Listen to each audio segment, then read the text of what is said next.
ready to be completely present. Sending data. We're sending data. We are online. What is going on? There we go. Kicking it. Right here on a Monday. Ready to be completely present. Ready to keep the main thing the main thing. Travelers up the street called trust, headed to the ultimate destination. That is the Tower of Power. That is the understanding of self. Here we are, ready to climb into our super suits, taking action, making the proactive choice of planting our feet in front of us and saying that freedom is at our feet. That we can be free from the past and unafraid of the future because we are practiced at being present. Here we are, my good humans. Ready to flex our willpower muscle by being completely still as we engage in this beautiful habit together with our minds separate yet one. Let us set the container. How beautiful and serene is understanding. How satisfying it is to understand. How surprised are we when we look back to see that indeed what we thought we knew was not it at all. No, that was not it at all. In fact, what we had presumed, what we had assumed, what we had scoffed at, suddenly we're like, man, I should have known, right? How could I have been so gullible, so convinced? Maybe we laugh at ourselves and we say, that's life, man. That's just life. And then we take this newfound understanding and we take this new perception and the way we make our commitments to ourselves. We take some mental notes, not to jump to conclusions by assuming so much in the future. And then we do it again. We start making assumptions. We all know. We do it. We all do it. Even though that beauty and the serenity and the joy and the satisfaction of understanding, of having been inquisitive enough to ask the questions. Now, we all know well enough not to assume. The age-old adage about how when you assume you make an ass out of you and me. And to our defense, not to our offense, yeah, to our offense, I guess, to our defense, as the defense of the species is what I mean to say. Assumption is actually part of the brain's way of making quick inferences, which is a way to save energy. And we can't let ourselves off the hook there, most certainly not. Also, we use our perception to make decisions based on the conditions of our environments. So there's that whole complex thing as well. And that means that we use assumptions so that we can essentially keep ourselves breathing. Fight, flight, freeze kind of thing, right? And this brings us to our next principle. Stay on task, Michael. This brings us to our next principle in difficult conversations, meaning to say these principles that we're guiding here, right? I think that's what we're doing here. Yeah. We test the assumptions and then we let them go when they are proven to be unfounded, right? So it's natural for us to have assumptions, even though we shouldn't have assumptions. It is natural that we're going to have them. And if you're tracking me here, what you're realizing is that the anti-principle is that we far too often make assumptions without testing them. And then we hold on to those false realities when the assumption comes back false. In fact, far too often we even double down. We double down and we defend the emotions that we had while we were doing all of the assuming. So, in the journey to the center of the question, what drives that narrative? What keeps us holding on to the stories that aren't real? To the assumptions that we made that ultimately turned out to be unfounded? For those of you who know Don Miguel Ruiz's 4 Agreements, the third agreement is to not assume. Great book. Great stuff. his theory, of course, it's impossible not to have it sprinkled here throughout everything that I'm saying. Ruiz notes, though, that he says we make all sorts of assumptions because we do not have the courage to ask questions. When I first read this, I was like, damn, bro, I ain't afraid. And yet, when it comes to my own preconceived notions, when it comes to that inner narrative that I'd been cooking up for weeks or days or hours before that difficult conversation or after a series of tough interactions, actually, come to think of it, I do lack the courage. Yes, we all do. Our egos would rather play judge, jury, and executioner. Our egos would rather invest time in what we're gonna say and do because of how important we are, instead of asking what can be done, what should be done to resolve an issue, to get to understanding, to accept one another's existence, experience, to acknowledge our collective being, and to move forward. So, yes, we shouldn't assume. And yes, we're going to assume, even when we do our best to not assume. And in difficult conversations, when we test those assumptions and they come back as false, we must let them go, my people. We must let them go. Now, how do we get there from here? Well, we go within, into our best selves, with beginner's minds, with patience, with faith, with devotion, rather than impatience, rather than indifference, rather than mistrust. So for now, let us become who we were meant to be today. And as I say this, I'm making an assumption I'm making an assumption about a conversation that will happen later on today. See how we do this all the time? This meditation, it will help you accept, not assume. It will seek to connect you to the universe that is you. It seeks to go boldly where no one has gone before, deeper and deeper into the epicenter of your circle. Because a focused mind is a concentrated mind, and a concentrated mind is a satisfied mind. So say we all. I know that I want to believe. I dare say that I want to believe. And Thoreau, Henry David Thoreau's quote is jumping back into my brain again, where he says, and I change he for one, of course. He for one. One is rich in proportion to the things one can afford to let alone. Let us step forward now together, my good humans. Let us step forward and breathe. Let us step forward and breathe. These are going to be beautiful breaths, diaphragm all puffed out, like an accordion, filling that diaphragm up, nice and full, yeah. These are breaths which will bring up into the chest and up into the head, as Wim Hof says, fully in and fully out. They may make you a little lightheaded or a little nauseous, and that's okay. That's okay. You're going to be okay. We'll all be okay. Indeed, we will. Together.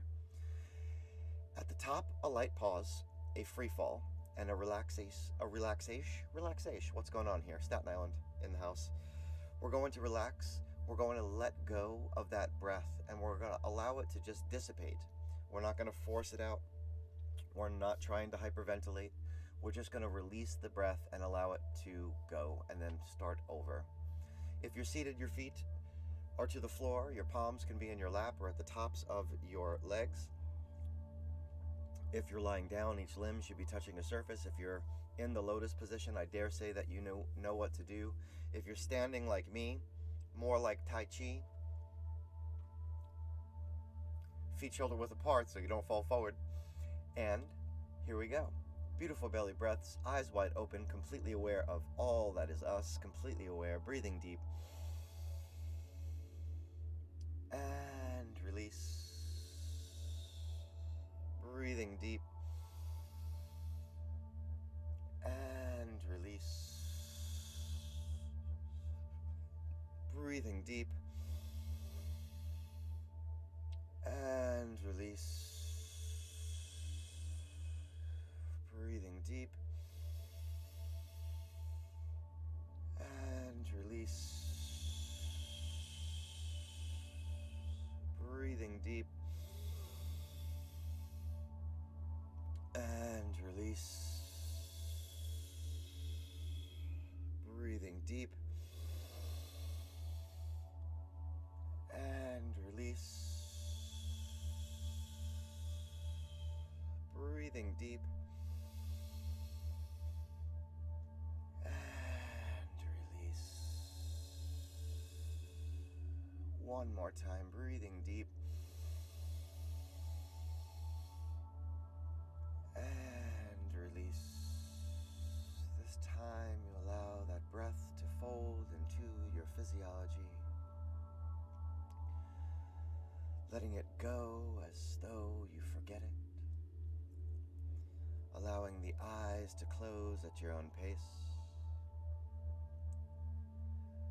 allowing the focus to turn onto the object form, onto the outer body, the membrane, focusing attention to the lower limbs as you have them, if you have them, what you have.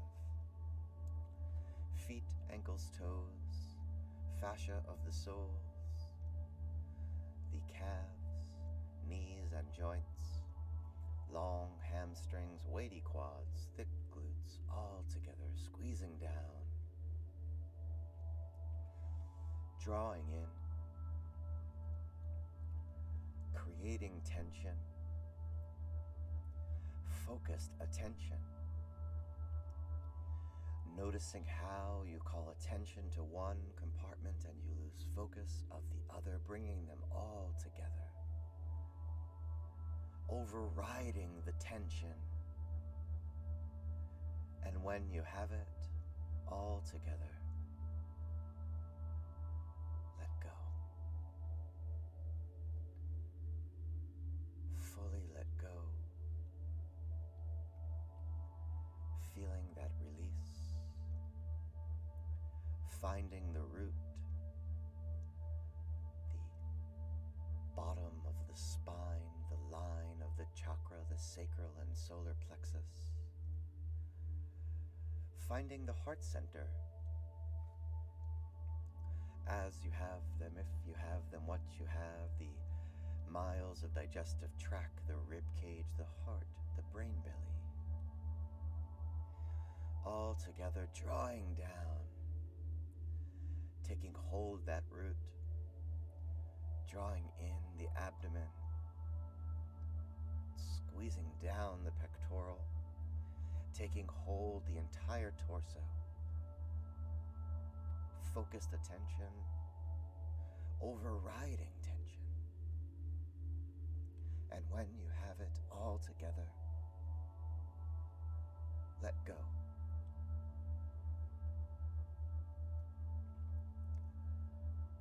Letting go and finding the upper back and shoulders, the neck,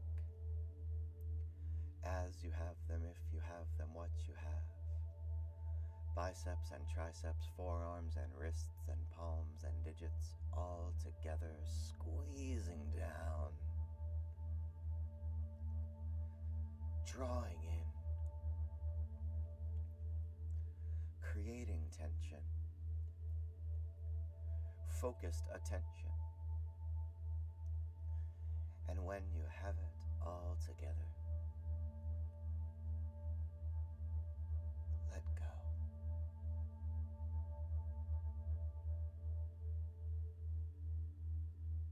Feeling it falling away, the object form, the supersuit on, let us don the helmet, into the head,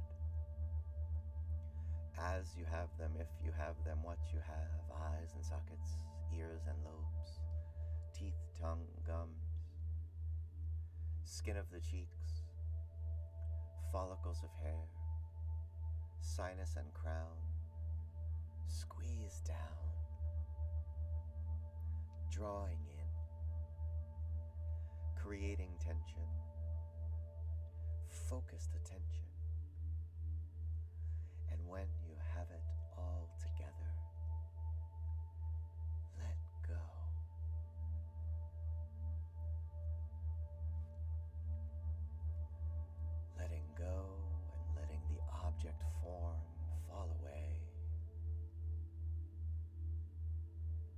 letting go and feeling the vibration of the tone, the reverberation of voice, letting go of the outer body and feeling the inner body, letting go of each distraction, of each thought bubble. Release without attachment. Letting go.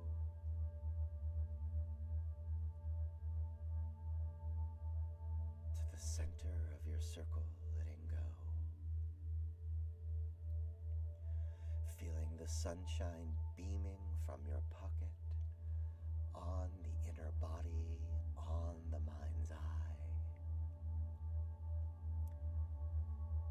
Feeling the expanse of your self-awareness, the vastness of this moment of self-control, your focused attention.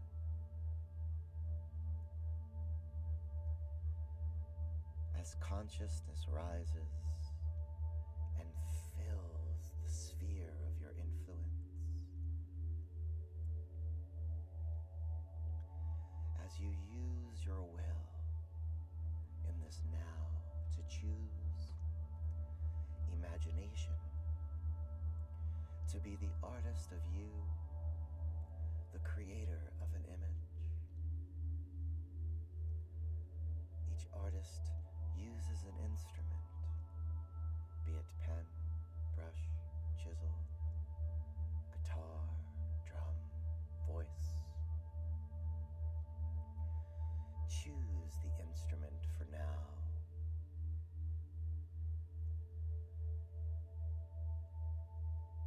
And with long, smooth strokes, strums, or hums, create the image of an everlasting wave. Let the colors come. Let the tones tell you as you flow. Connect to the connection that is flowing inside of you, to the electric surging free, the cosmic you, the universe that is you. As you flow, create the image of this wave.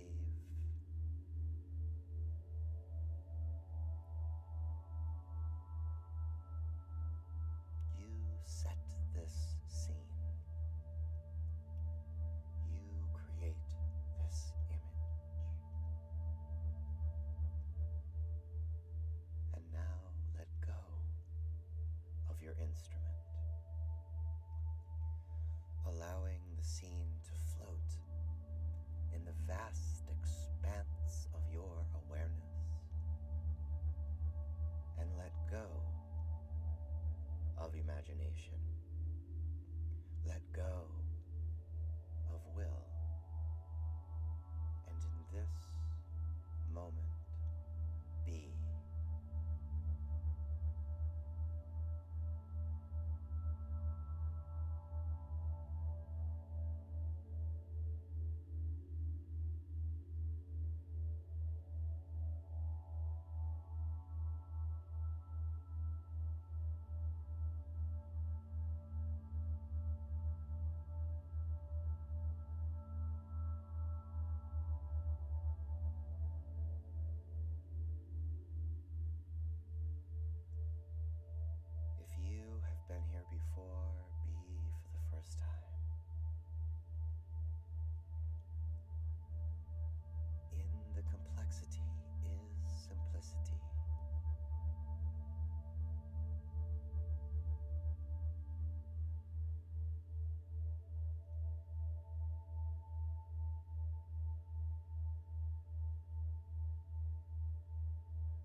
sunshine that is beaming from your pocket, begin to smooth it into a ball that will exist as a universe inside of you.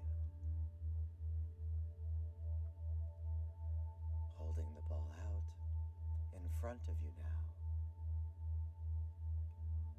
One more time, peer into the scene.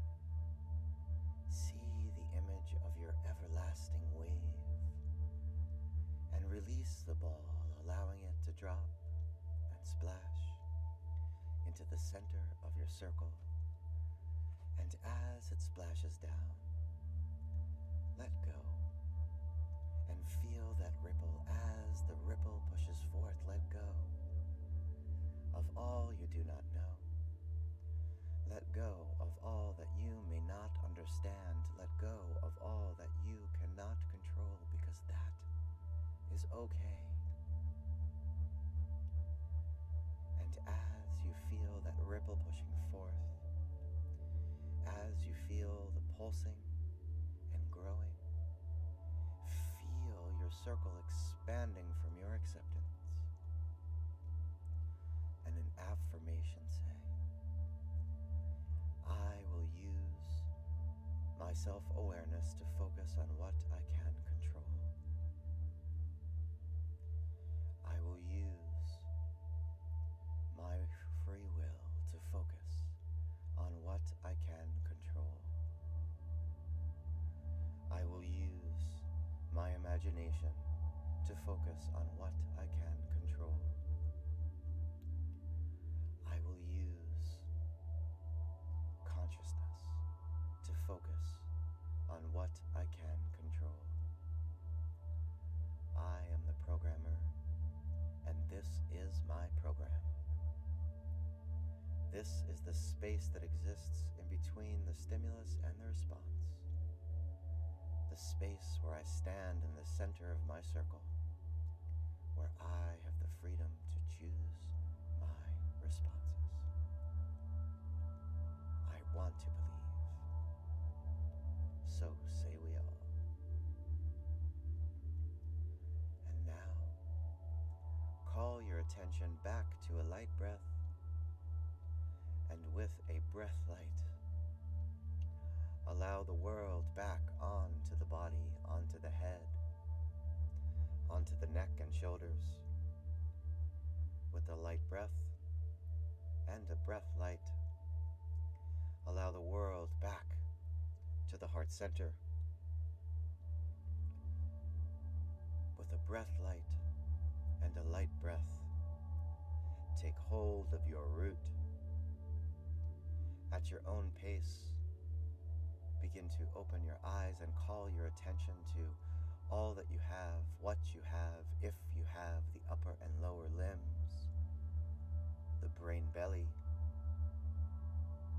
and begin to focus on the you of today, the you of now, the focused you, the sharpened you, the you who is not broken. Welcome back. Welcome back to that place that you have never left. If you have that cold water, do drink it down. Kickstart that metabolism. If you have the time, please spend the time writing down what it is that you are seeing. How we'll use the image of the wave later on today when the world is bearing down upon you, when your ego is writing that narrative, judge, jury, and executioner. When your ego is saying, no, I think I'll allow all of my assumptions to become my reality. Excuse me. I think I'll just allow all of that to be. And I will base all of my interactions on those assumptions.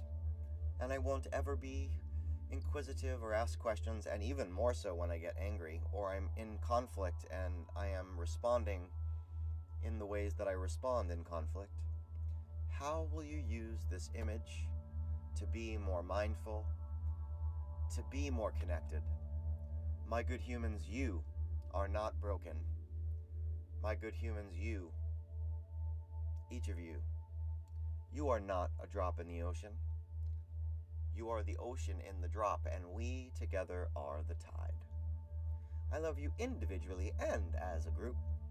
If you need me, reach out to me. All you gotta do is call. This is the place where a decentralized revolution is occurring. I dare say. It is one of the places where that decentralized revolution is occurring. And indeed, the only way out is to go within. So peace and love, my good humans. The song today is That's Life, as alluded to in the treatise, if you were paying attention. I'm down with Aretha Franklin's version of it, though, I gotta say. So that's what I will be sharing today. This is where we are observing ourselves without evaluating our being, because that is the highest form of intelligence and consciousness until we're able to better communicate with the octopus. Peace and love, my good humans. Peace and love. See you back here tomorrow.